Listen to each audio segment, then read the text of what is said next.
What's going on, everybody? Jesse Montaño, Meghan Angley. Avs take their 5th in a row, Meghan. I didn't know if we would be standing here about a week and a half ago when they had lost their first 4. Winners of 5 straight.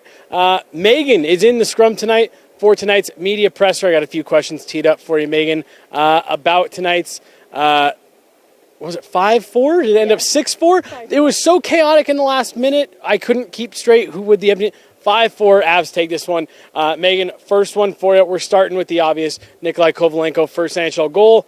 Is everyone as hyped as I am after Kove's goal? Everyone except for Evan, who is on a different tier of excitement, getting a Kovalenko NHL first goal on his birthday, which he didn't want anyone to know about. So go wish him a happy birthday on Twitter. At Evan Rowell of the Denver Gazette. But no, it's incredibly exciting, and he was overdue. He was on the brink of several chances before this, and it just felt like a matter of time before he would be rewarded.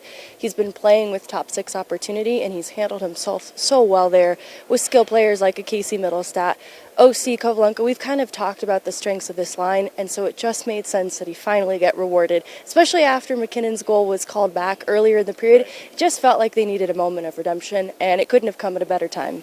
Like you said, he seemed like he was due for one. I'm with you. It came at a good time. Moving on here. Do we have a goalie controversy here, Meghan? So, I'm not ready to say that. Justus Annunen has started the last 4 games. That makes it pretty hard to ignore. I thought that he is not the reason that this became such a high event third period.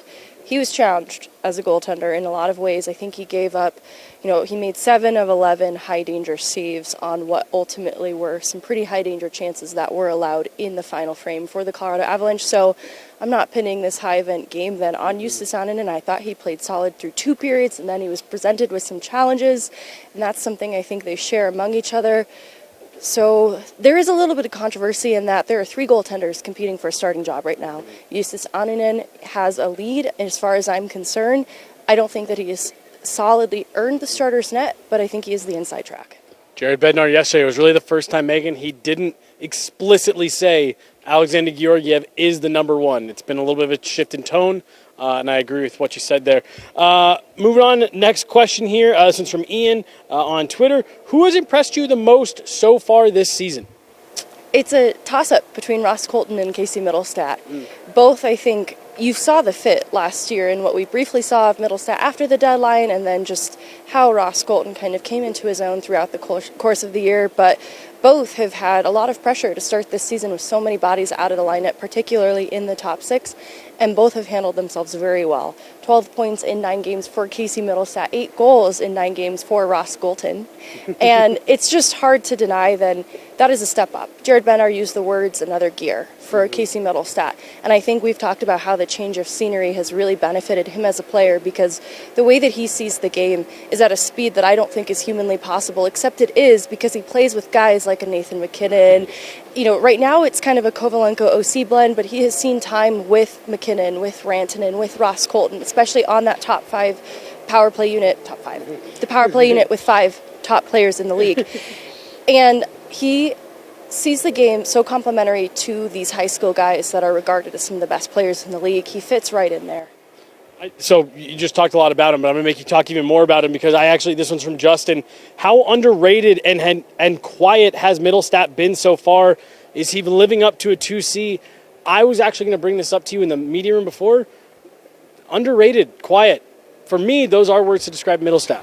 Right, like if you look at the points totals and you see the 12 points in 9 games, maybe that isn't so quiet, but 3 primary assists tonight on goals where he does it a little bit differently each time, and the decisions that he's making require some versatility and obviously good decision making on his behalf and with different talent. He's feeding guys like Josh Manson out high. I'm trying to remember the first goal for Kovalenko. Yeah, that was pretty impressive. And then later, who am I forgetting? Well, it was the 2 passes in tight to set up Kovalenko and then late to set up OC. Very similar plays in tight in around the net. There's 1 third goal I'm not accounting for. Wasn't that it? Because it was the Manson one out high, which I thought you listed. It was Kovalenko, Manson, then OC. OC, yes. No, that doesn't calculate all 3. All right, that's great. No. Hey, no one told us that counting and math was part of this job. No, but I knew there were 3 primary assists. I just didn't realize I had listed them already. But that's what makes it interesting is you perhaps won't hear about the Manson goal and hear Casey Middlestat's name. But when we look at the overview of the game, we're seeing how important he was. The playmaking was running through him. He's a conduit for their offense, and that's why Jared Bednar makes the brief swap when this is a 2-0 game, Middlestat and McKinnon 1-for-1. It's because he registers that top line isn't really going, and right now, a lot of the offense is running through Middlestat, so he gets rewarded with a brief promotion. And then we'll segue perfectly. We'll end on this one from Brooke. What are your thoughts on the Middlestat-McKinnon swap? Jared Bednar said he wasn't happy with how the lines were looking. Switch it up. Just what are your thoughts on those players swapping and playing with different wingers there? Unfortunately, tonight specifically, it didn't work.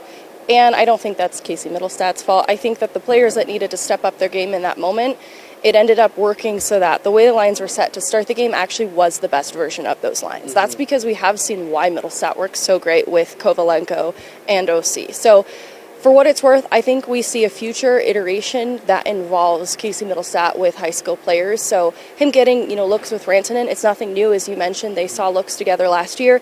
So I think we're going to continue to see that as bodies get added to the lineup. It just makes his options for line mates get even more advanced. Yeah. I think him and Rantanen are a really interesting fit. We'll talk about that tomorrow on the podcast. We got several questions about what some prospective lines could look like as the Avs start to get healthy. Megan, we were going to get into those tonight, but we thought that may be better digestible for the pod tomorrow, so we will get into that and plenty more as the Avs are now winners of 5 straight. Start off the season 0-4, now back above 500. Jared Bednar talked about it after. They're looking to stack wins above 500 going forward. So the Avs take this one 5-4, kick off this little mini homestand on a good note. We'll be right back at it tomorrow with a podcast, and we'll be back here tomorrow night bringing you guys everything from the arena. For Megan and Mark, I'm Jesse Montaño, this is Guerilla Sports.